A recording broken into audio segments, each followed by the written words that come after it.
I'm Kara the Scrivener, and today I'm going to be doing Flip the Page Challenge. This is a brainchild of Jesse the Reader, who came up with kind of absurd, very interesting tag that I thought was very interesting. I want to do more like this, but I had a long time trying to figure out how to organize my shelves because, as you can see, I have a frick ton of books on this shelves, and then I have these shelves which probably only have like 15 each, and then I have more shelves over there that are just little tiny ones with like 5 books each.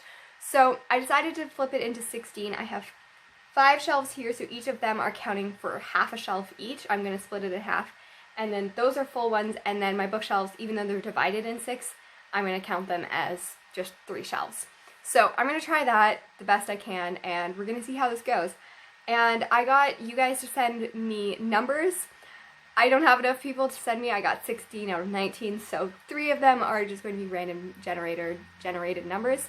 Anyways, let's jump right into this. And for here, we are going to get, first, you get to have a new identity. You coordinate the guidebook to your book, flip to the page you were given, and the first name you see on that page is your thing. So here we go. That awkward moment, the very first page you open is a blank page. This is 238 for the 3-10-238. So I'm just going to pick here and find my name on this one, and I see Mahim. So my name is Mahim, and Layla. Can I be Mahim Layla or Layla Mahim? I'm not sure. Either or, that is my name.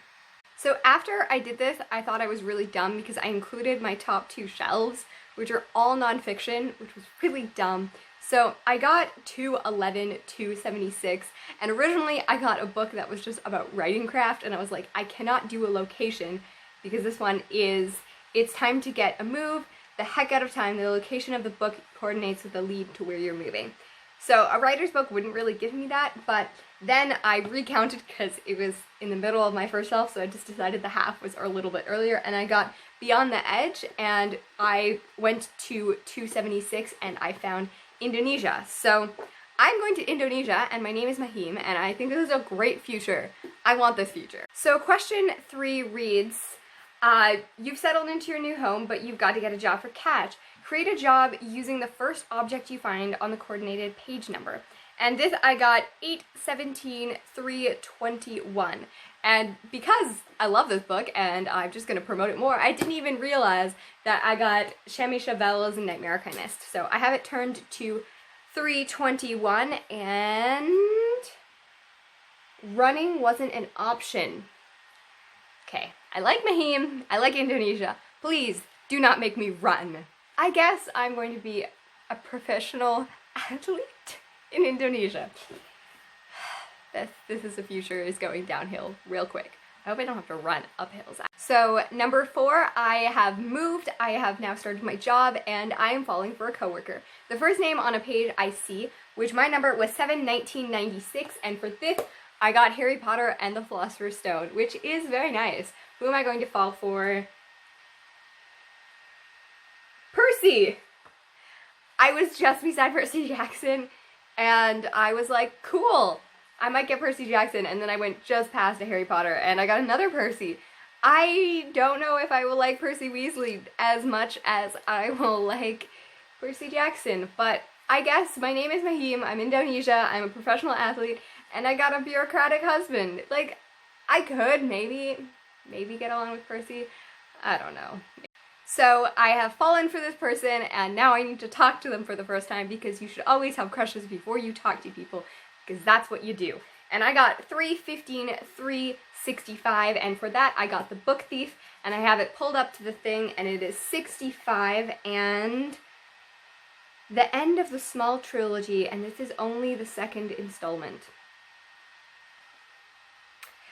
I feel like that would be a great thing to say to Percy Weasley. Just be like, the full sentence is, no, the dictionary comes at the end of the small trilogy.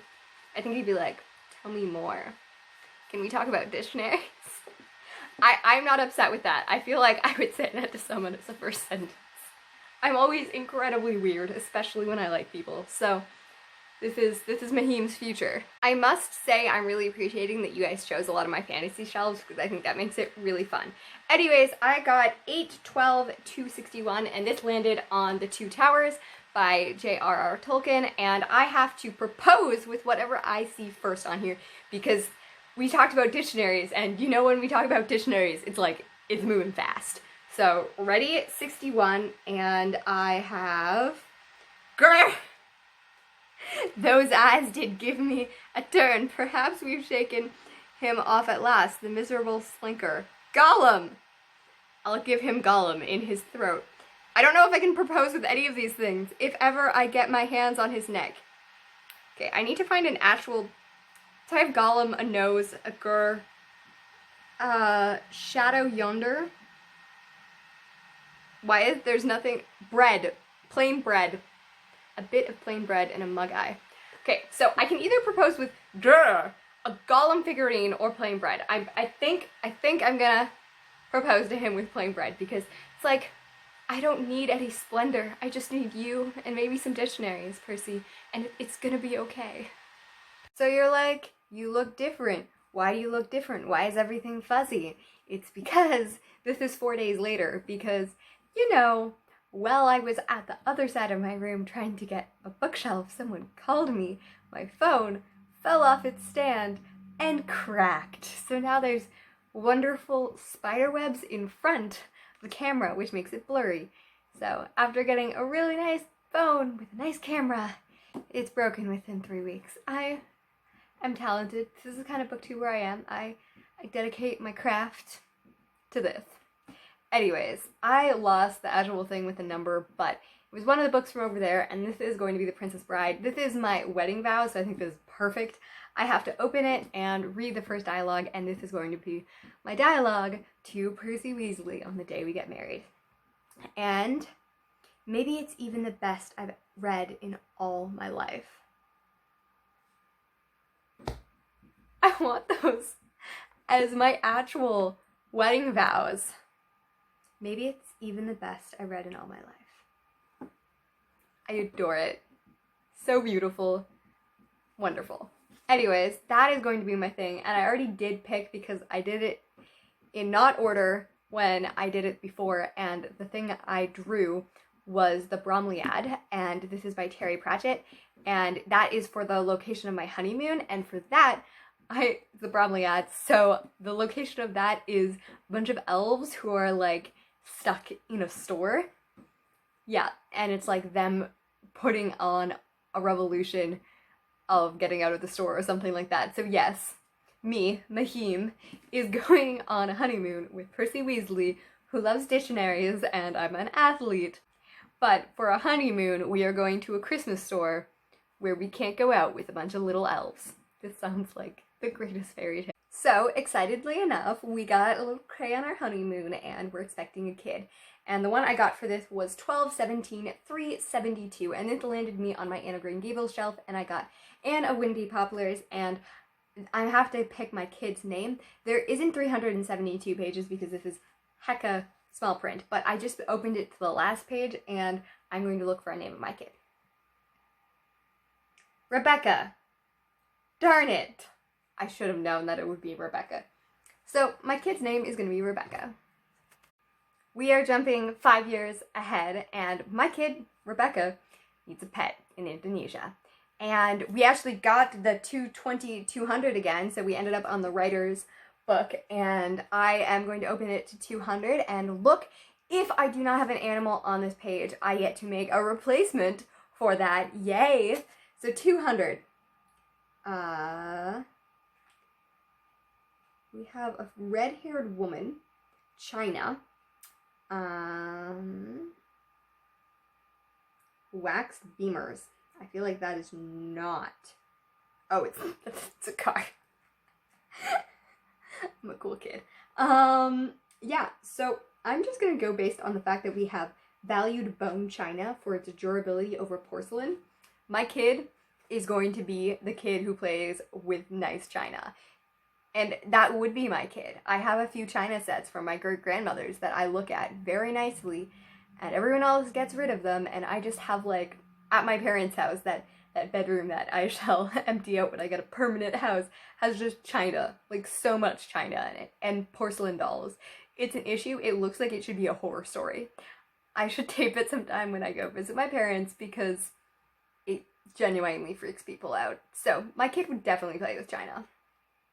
Question number 12. I am incredibly bored despite living in Indonesia, being an athlete, having a great husband who likes books and bureaucracy a little bit too much, having Rebecca who likes China. Apparently I want to start a YouTube channel, so that's what I'm going to do. I got the number 5, 29, 100, and for this I got the Shashaberry Canterbury? I wanted to put Shasha in there, the Canterbury Tales, which thankfully this is the modern English version, otherwise it could be real weird. Anyways, I need to look at this, and through the page 100, I have to figure out a name of my YouTube channel. Noster Mum. First thing I saw. Okay, cheese. I despise cheese. Fun fact. Maid Apprentice. Curfew. The Curfew Apprentice. London Apprentice. Noah. Large Jug. The Jug Apprentice.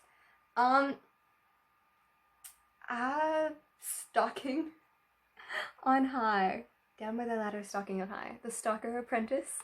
That sounds not creepy at all. That is what I'm going to be doing. I am going to be dedicated to finding stalkers. This will tie in later on the story that I totally don't know is happening.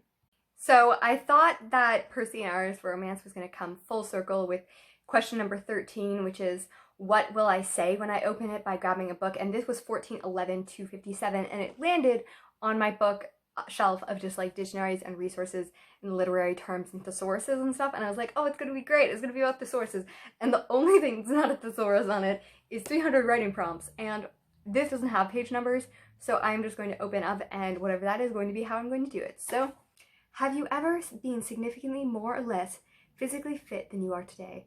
What was different about that? What was easier, harder? Did others treat you any differently? That is a perfect line.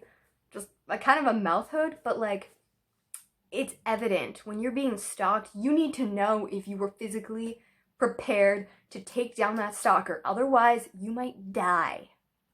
So with my utter fame for my YouTube channel in Indonesia, I'm just going to repeat the information over again.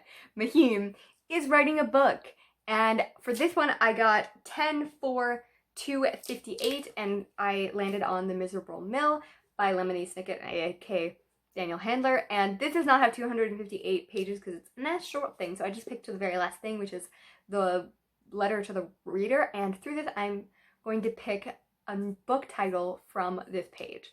So on Sunday night, please purchase a ticket to seat 10J at the Erratic Opera Company. Performance in the open Fonte de Mix. Baudelaire. Can I just name it Baudelaire? That just sounds really cool. Hello, I'm going to read the Baudelaire. I just thought the name was really cool watching the TV show and reading the books, so my book is just going to be called Baudelaire by Mahim Leila. Who knows what it's about? So now I have to figure out what the first sentence of my book is, and through that I am going to go to 318, 394, and I got Beyond Good and Evil by Friedrich Nietzsche, and this does not have 384 pages either. It has 188, so I'm just going to read something off the first line, and let's go. Midday of life, my second youth's delight. I feel like that's about me exploring the Baudelaire's life. I am Lemony Snicket. Plot twist before the plot twist. Plot twist, the reason why you were doing this was because someone was killing you. Trying to kill you, and that's why you had to change your name, move to Indonesia, become a professional athlete, marry a fictional person, have a fictional daughter, create a YouTube channel, get famous, all of this.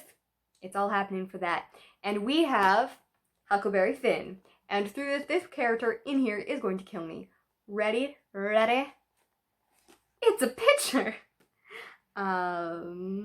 Peter Wilkes. You pay your money and you take your choice. I don't know who Peter Wilkes is. I read this book. Still don't know who he is. He's my killer though. Peter, what did I ever do to you? You're probably racist, and that's probably why I hate you. So, finally, we come to my gravestone. And the number for here is 1616-166, and because it sounded kind of like 666, I figured like it may as well be the end of the death of me, because I think that's what they were going for. Ready? Mads laid out the details of the house's security system. herself, I'm sure. I think that means that Madeline is my murderer, not Peter Wilkes. What if he already escaped? That's a much better line. Can I have that on my grave line? Because I think Mahim's a male anyways, so. What if he escaped? The life and death of Mahim Layla. Thank you for joining this. I should have thought to tag people since originally starting this, bookishly nerdy, who is Kelsey, tagged me in this, and I think that's absolutely great. And she's so lovely. You should really check her out. And Jasana C. Who else do I know that would be really cool to do this? Kara from the Wild Book Garden, and Margaret from the Word Nerd, Kenzie Lee T, despite the fact she'll probably never do this video, Kenzie. It would be really entertaining. And last but not least, in my mind, is someone that is scribbling up there. Shelby from Read and Find Out. There you go. You're all tagged. If you would like to find me elsewhere, I have social media below, and I hope that you have a great time. I hope that you enjoy having this fictional time. I've never done a tag like this, challenge or whatever. I think it's really cool, and if you'd like me to do more challenges in the future, leave numbers below so that I can have them to do it. Anyways, happy reading and writing, and I will see you soon.